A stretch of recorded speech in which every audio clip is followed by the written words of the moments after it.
Adventures of Uncle Jimmy, a Warner Brothers radio production starring William Farnum.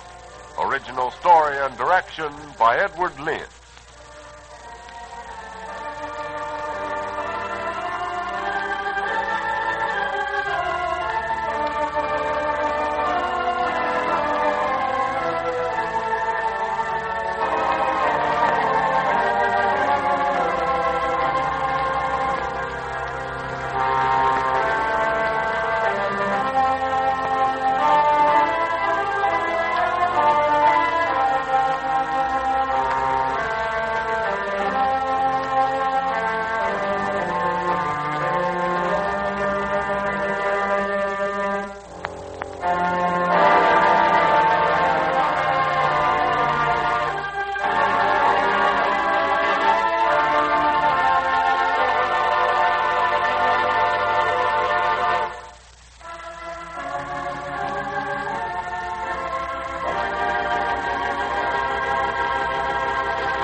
Sudden disapproval of Edith Arden created a most tense air, not alone in the home of Mrs. Judson, but in her own home. The pendulum had again swung the other way, and now Florence, who once scorned her boy's wife, now as violently championed her good name and wished to keep it clean from scandal. No one could convince her that her suspicions were entirely without foundation, and her actions not alone foolish, but possibly dangerous in the far-reaching consequences they might encourage. But Florence was Florence, and Uncle Jimmy, try hard as he might, could not prod her self-righteousness out of its niche. No, Uncle Jimmy. I don't see why in the world I should change my mind or my attitude. It's just as plain as the nose on your face. But your own boy and Edith Arden are... Oh, Florence, it's all too ridiculous, even for words. Oh, that's just fine, Uncle Jimmy. Then why have any words at all about it? Well, my dear, I'm not standing here talking just for the sake of being heard, you know. But surely your own good common sense should tell you... So now I have common sense. I'm so glad. Not more than an hour ago, before Arnold Stewart left for the office, he accused me of not having the intelligence of a 2-year-old. You made him very angry, Florence. Now, it's all so simple. I think by now you must be at least half convinced that Bobby and Miss Arden can't be accused of any wrongdoing. And I suppose you'd like to have me run right over to Mrs. Judson's and fall on Edith Arden's neck with a tearful Florence, apology. Dear, I'm trying to be very calm, very deliberate. But in just a moment, you know, I'm going to lose my patience. My good heavens, woman, you... Oh, dear. Excuse me. It's all right. I'm cooled off again. But now look here, Florence. You know, in your zealousness to protect the good name of Rosalind Stewart and still keep Bobby somewhere under your protective wing, you know, you're making a fool of yourself. Thank you, Uncle Jimmy.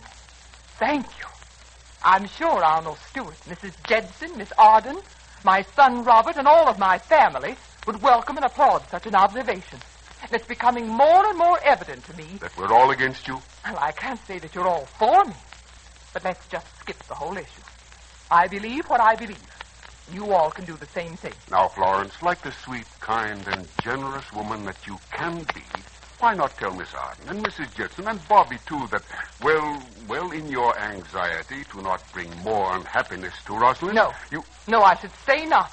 They can all come to me and apologize for what was the most disgusting arraignment of a mother that any boy ever attempted, and to which certain people present were a party. And those certain people can come to me, too. Florence, Rosalind will be home in just 3 days. I know that. And she's coming home to a very unwholesome situation, which has been developed right under the very nose of Mrs. Judson, her sweet and adorable mother, Judson. Well, as Arnold himself would say, if that doesn't beat the Dutch.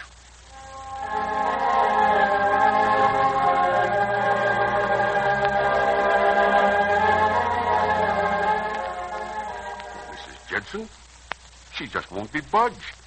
Self-righteous she is, and self-righteous she'll remain. Well, for all I care now, she can just stay that way. That woman's got more lessons to learn than I figured.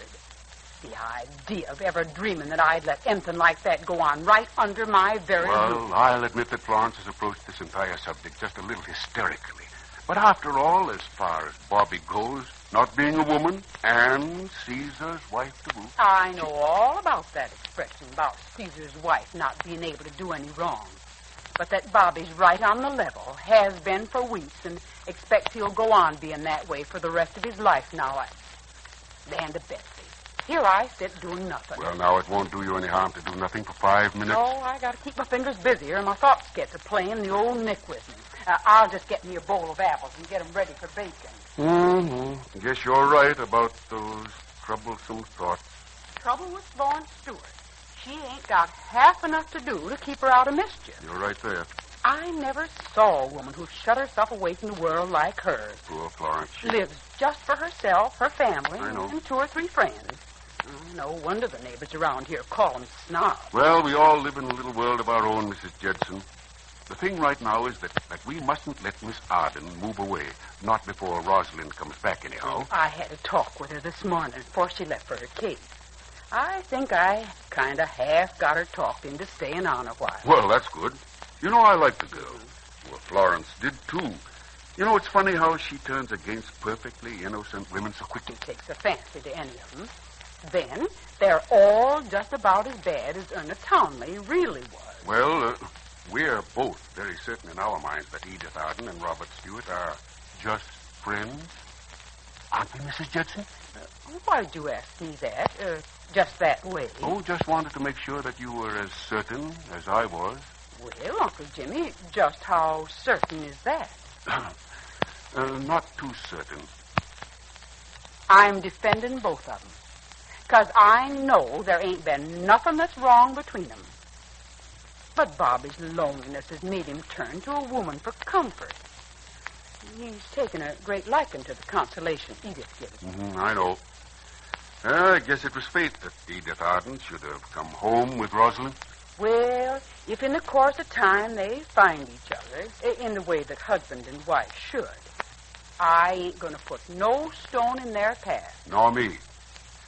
You know, I sense certain things in both of them that perhaps neither has yet felt for the other. Mm. And if Florence could only be convinced that by her aggressive tactics, instead of taking them farther apart from each other... Oh, she's just chasing them into each other's arms for protection and understanding and sympathy. Afraid she won't see it until it's too late. Well, I'm just keeping my eyes open and my mouth shut.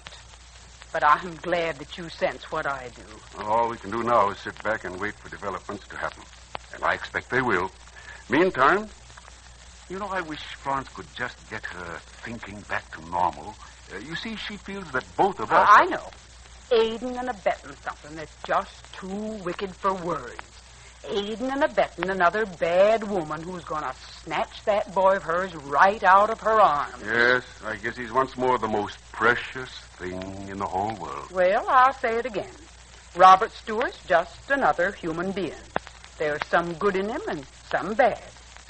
But as far as being too wonderful for any woman to take away from his mother's arms, well... It's an open secret, to which even Bobby is a partner.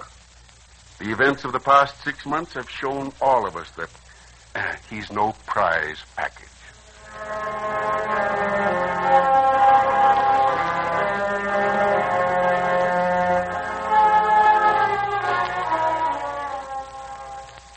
Say, Daddy, is Mom going to have a sick headache every night? Gee whiz, I never walked around on my tiptoes so much in all my life. Johnny, you stop growling or I'll give you something genuine to growl about now. You don't hear your sister complaining. Well, she can forget all about Mom's sick headache by sewing, or fixing her nails, or tatting, or crocheting. Why don't you learn to tat, Johnny? Why don't you learn to keep your mouth shut, that's what. Johnny, didn't I ask you please not to raise your voice? I'm not raising my voice any louder than you Now, raise see yours. here, young man, what Daddy, do you mean by... Johnny didn't do his homework. You're a nasty old tattletale, that's what you are. Well, Johnny, didn't you do your homework? No, I didn't. And I don't care if I never do it again as long as I live. Here, young I man, hope wait. I get all poor marks and I don't pass and everybody will be sorry. Gee. Because I'll be a dumbbell and you're my family. So Young man, what do you mean? everybody will be ashamed of you. Johnny Stewart. Mom. Now, I've heard just about enough. Now, I'm sick and tired of your ruling the house. Mom, please don't. Mom, stop it. If I didn't have this sick headache, I'd take every stitch of your clothes off and Daddy! Mom's killing me, Daddy! give you the kind of a spanking you haven't ever had. Now, stop yelling. I'll give you something to yell about. Stop it. Stop it, Florrie, here, dear. You'll be sick, Florrie, Mother. You'll have all the neighbors at their windows. Now, And please. you go to bed this minute. And if I hear that loud mouth of yours again tonight, I gotta do my homework, Mom. I really do. Ask Daddy. You'll get up an hour earlier and do it. But I want you to go to bed right this minute. And don't you dare slam that door either. Oh, my head, my poor head. Mummy, dear, you lie down here and I'll fix the pillows nice and high. Oh, thank you, dear. Well, I must admit, Arnold, that your children have grown up with a wonderful respect for your discipline. As a father, you've certainly been a tremendous success. Florrie, tonight's no time to talk about successes of any kind.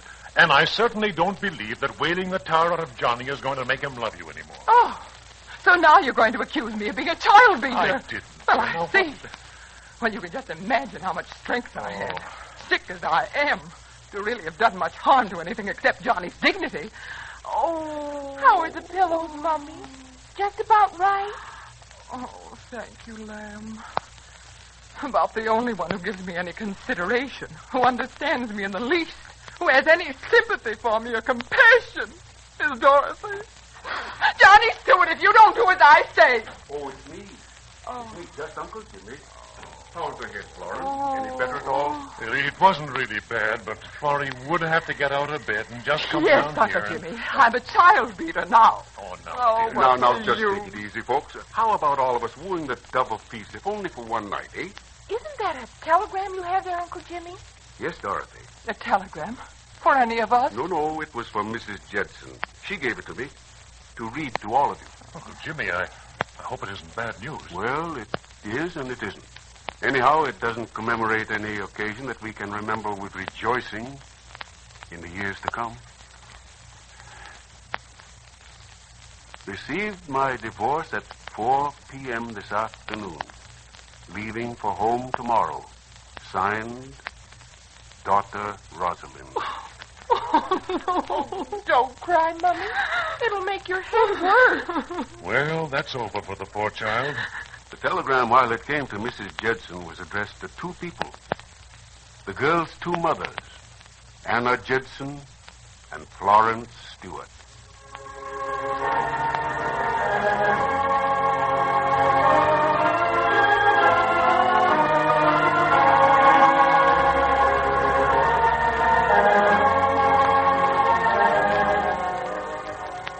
Surely now that Rosalind is coming home, Florence will relent and offer her apology to Mrs. Judson and Edith Arden. But how does Bobby feel about all this? Will bring Edith and Bobby closer together?